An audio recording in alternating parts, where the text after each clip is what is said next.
The 1,000 injuries of Fortunato I had borne as best I could, but when he ventured upon insult, I vowed revenge. You, who know so well the nature of my soul, will not suppose, however, that gave utterance to a threat. At length, I would be avenged. This was a point definitely settled, but the very definitiveness from which it was resolved precluded the idea of risk. I must not only punish, but punish with impunity. A wrong is unredressed when retribution overtakes its redresser. It is equally unredressed when the avenger fails to make himself felt as such to him who has done the wrong. It must be understood that neither by word nor deed have I given Fortunato cause to doubt my goodwill. I continued to smile in his face. He did not perceive that my smile now was at the thought of his immolation. He had a weak point, this Fortunato. Although in other regards, he was a man to be respected, even feared. He prided himself on the connoisseurship in wine. Few Italians have the true virtuoso spirit. For the most part, their enthusiasm is adopted to suit the time and opportunity to practice deceit upon the American and Austrian millionaires. In painting and gemmery, Fortunato, like his countrymen, was a quack. But in the matter of old wines, he was sincere. In this respect, I did not differ materially from him. I was skillful in the vintages myself, and bought largely whenever I could. It was about dusk one evening during the supreme madness of the carnival season that I encountered my friend. He accosted me with excessive warmth, for he had been drinking too much. The man wore motley. He had on a tight-fitting party-striped dress, and his head was surmounted by the conical cap and bells. I was so pleased to see him that I thought I should never have been done with shaking his hand. "My dear Fortunato, you are luckily met. How remarkably well you're looking today. But I have received a pipe of what passes for Amontillado, and I have my doubts." "Well, Amontillado, a pipe? Impossible! And in the middle of carnival?" "I have my doubts, and I was silly enough to pay the full Amontillado price without consulting you in the matter. You were nowhere to be found, and I was fearful of losing a bargain." "Amontillado, I have my doubts." "Amontillado? And I must satisfy them." "Amontillado. As you are engaged, I am on my way to Lucchese. If anyone has a critical turn, it is he. He will tell me, Lucchese cannot tell Amontillado from Sherry." And yet some fools will have it that his taste is a match for your own."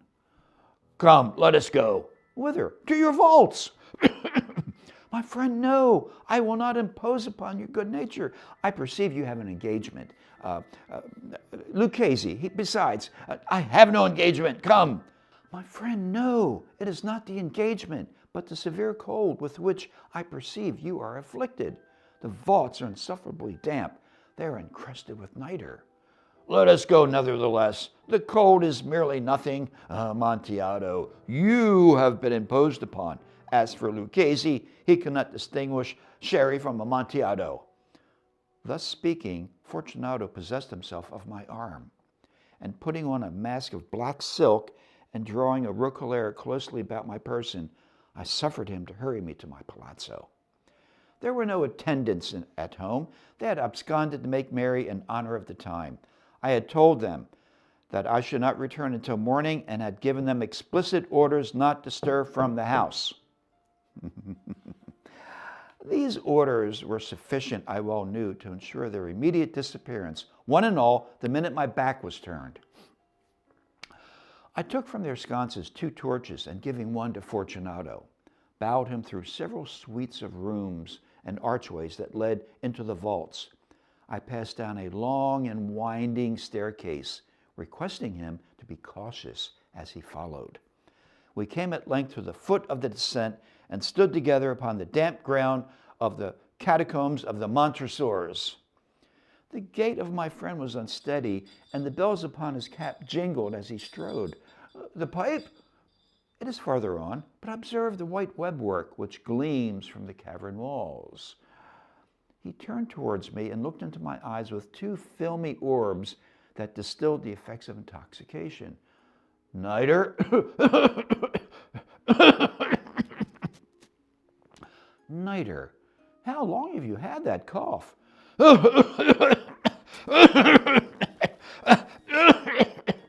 My poor friend found it impossible to reply for many minutes.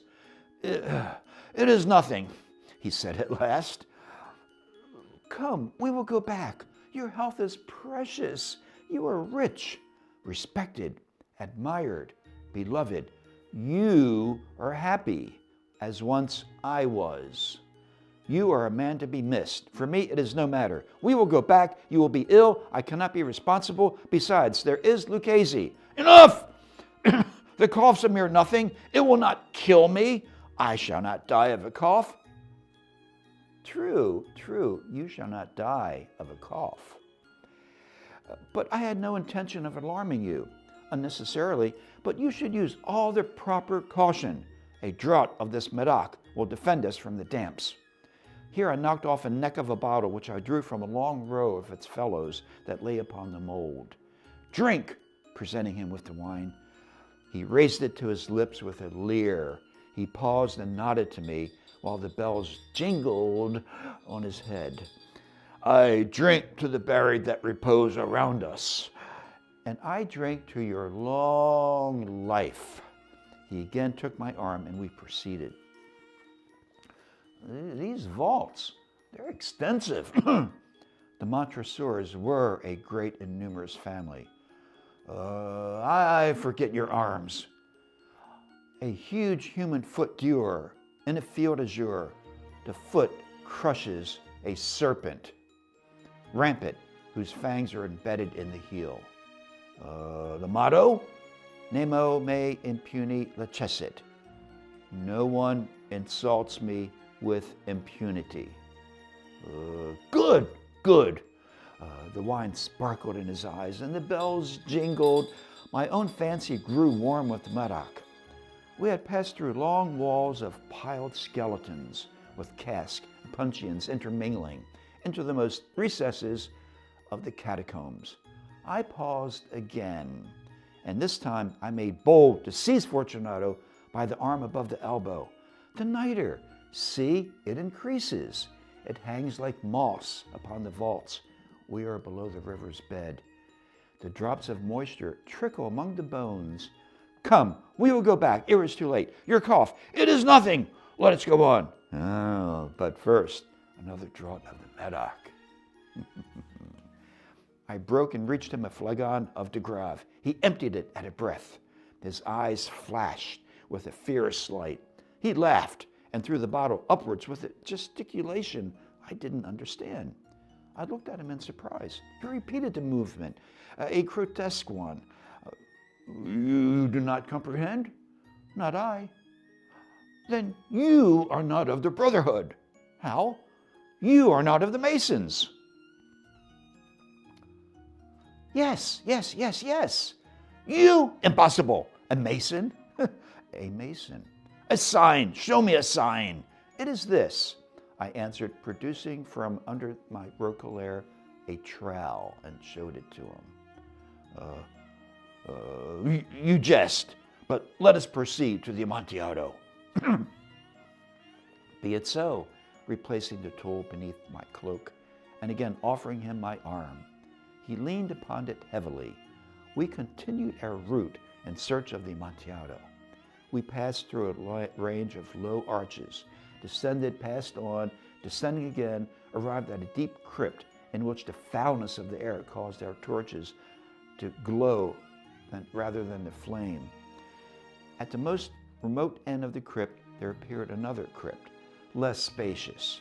Its walls had been lined with human remains, piled to the vault overhead in the fashion of the great catacombs of Paris. Three sides of the interior crypt were still ornamented in this manner. From the fourth side, the bones had been thrown down, scattered about the ground, and at one point formed a mound of some size. Within the walls, thus exposed by the displacing of the bones, we perceived a still interior crypt or recess, in depth about 4 feet, in width 3, in height 6 or 7. It seemed to have been constructed for no special use within itself, but formed merely the interval between two of the colossal supports of the roof of the catacombs, and was backed by one of the circumscribing walls of solid granite. It was in vain that Fortunato, uplifting his dull torch, endeavored to pry into the depth. Its termination the feeble light did not enable us to see.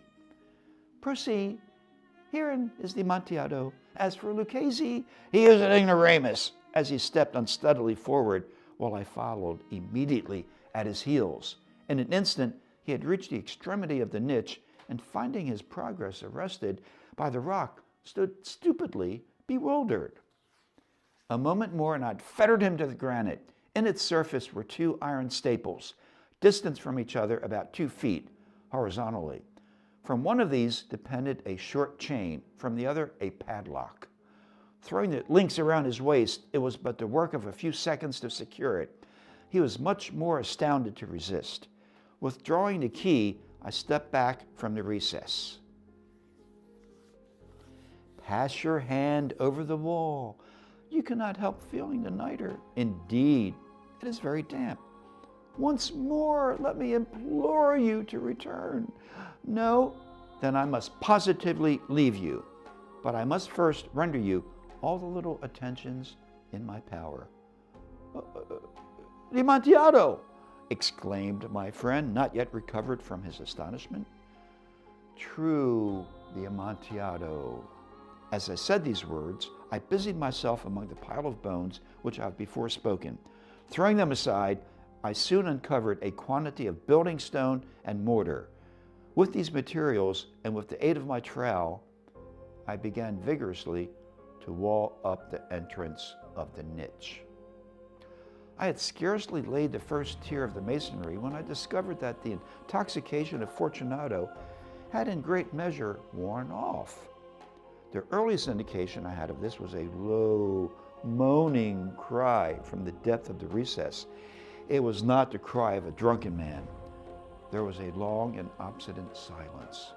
I laid the second tier, and the third, and the fourth, and I heard the furious vibrations of the chain. The noise lasted for several minutes, during which, that I might hearken to it with more satisfaction, I ceased my labors and sat down upon the bones. When at last the clanking subsided, I resumed the trowel and finished without interruption the 5th, 6th, and the 7th tier. The wall was now nearly upon a level with my breast. I paused again, and holding the torch over the masonwork, threw a few feeble rays to the figure within. A succession of loud and shrill screams, "Ah! Ah! Ah!" bursting suddenly from the throat of the chained form, seemed to thrust me violently back. For a brief moment I hesitated. I trembled.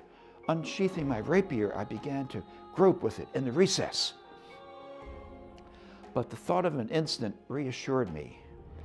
I placed my hand upon the solid fabric of the catacombs and felt satisfied. I reapproached the wall and replied to the yells of him who clamored. "Ah! Oh! Ah!" I replied to the yells of him who clamored. I re-echoed, I aided, I surpassed them in volume and in strength. I did this. I mocked him, and the clamorer grew still. It was now midnight, and my task was drawing to a close. I had completed the 8th, the 9th, and the 10th tier.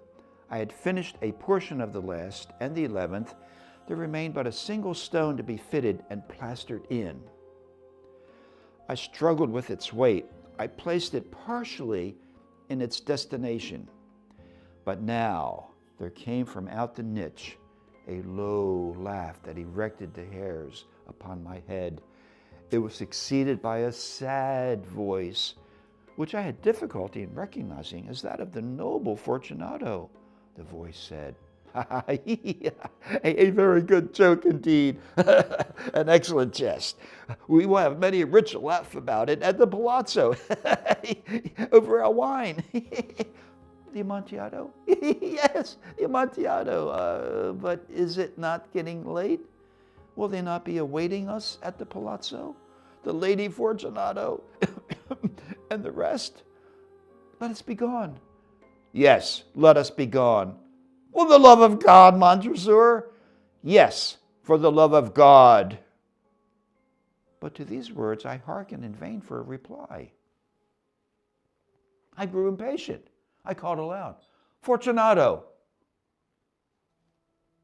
Fortunato! No answer still. I thrust a torch through the remaining aperture and let it fall within. There came forth in return only a jingling of the bells. My heart grew sick. It was the dampness of the catacombs that made it so. I hastened to make an end of my labor. I forced the last stone into its position. I plastered it up. Against the new masonry, I re-erected the old rampart of bones.